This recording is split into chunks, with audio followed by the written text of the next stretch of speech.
There are movie stars, there are rock stars, and there are sports stars. But there is only one Bruce Wayne.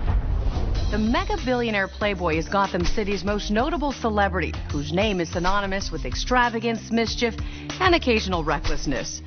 Despite his prominent place in the public eye, very little is known about the man who appears to have no causes nor endeavors other than acting as figurehead to his late father's company, Wayne Enterprises.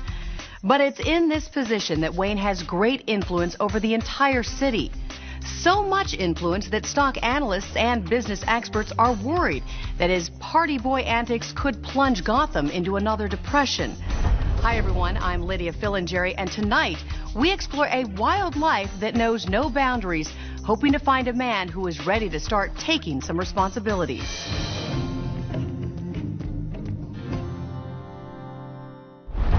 So he comes to my restaurant and he's got 6 very pretty ladies with him. I says to him, Mr. Wayne, I know who you are, but I only got 20 tables here and I'm booked all night. There's nowhere to seat you. He puts a piece of paper in my hand and he tells me, you make the best risotto in town. It's time for a little expansion, right? I open the piece of paper. It's the deed to the place next door. Mr. Wayne ate very well that night, let me tell you. And now, I got 100 tables to my name. This is just one of many similar stories about the billionaire who will stop at nothing to get the best seat in the house, the fastest car on the street, and the hottest gals in town. Bruce Wayne lives life like it's a Monopoly board and he's playing all by himself. But it hasn't always been fun and games for the eternal playboy. A moment of unexpected tragedy ruptured his storybook life and set him off on a course that he never thought he would travel. That event was the tragic and violent loss of his parents as a young boy. Born to Thomas and Martha Wayne, young Bruce was born into a life of wealth and extravagance. It was Judge Solomon Wayne who commissioned architect Cyrus Pinckney in 1851 to construct Gotham's financial district. In the center of this district, a merchant house was opened under the name of Wayne Corp. Providing merchants with a variety of goods, the family business became a staple in the flourishing city, generating an endless stream of revenue. Despite the vast family fortune, though, his parents continued to work. His father operated the largest free clinic in the city and used Wayne Enterprises to launch public works projects, like the construction of the city's monorail system, while his mother became a community activist leader and part-time teacher in some of the city's most dangerous areas. They were Gotham City's patron saints, for sure. The Waynes were not only 2 of my best friends, but they did so much for charity. And if I could nominate them for sainthood, I would. Their philanthropy inspired others into action, but just before they could completely help those affected by the ongoing depression, the unspeakable happened.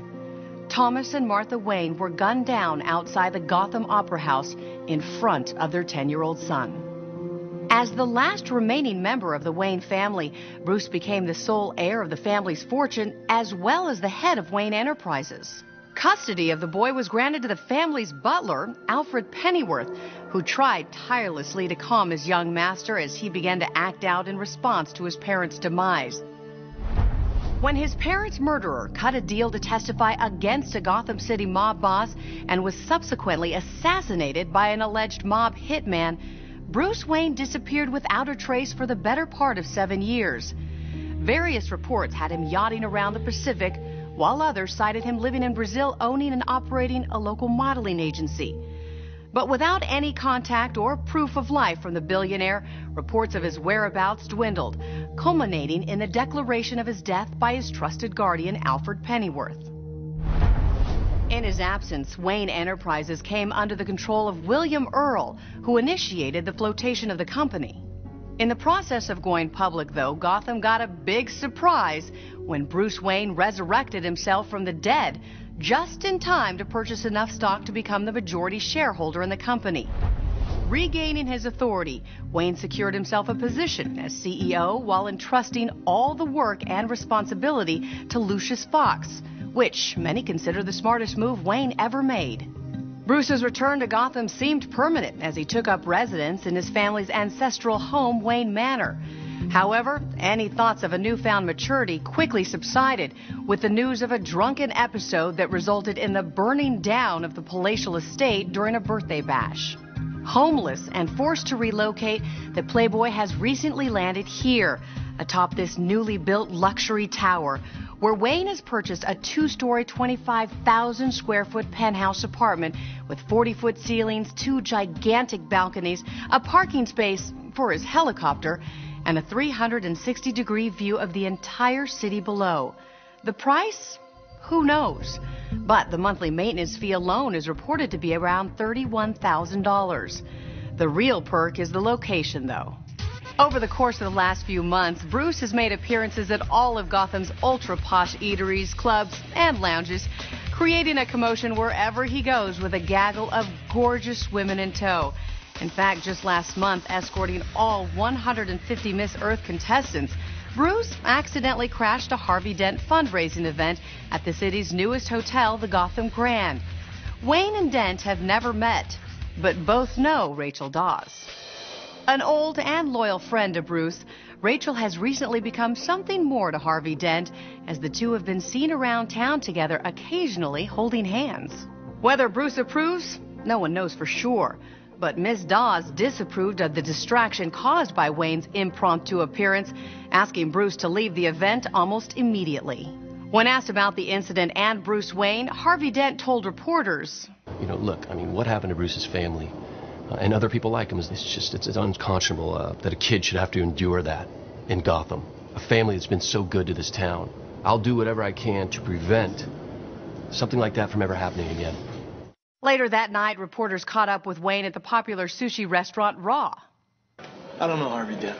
I try to stay away from politicians, though, you never know what you're going to get with those guys. But if anyone is for abolishing the speeding ticket, they got my vote.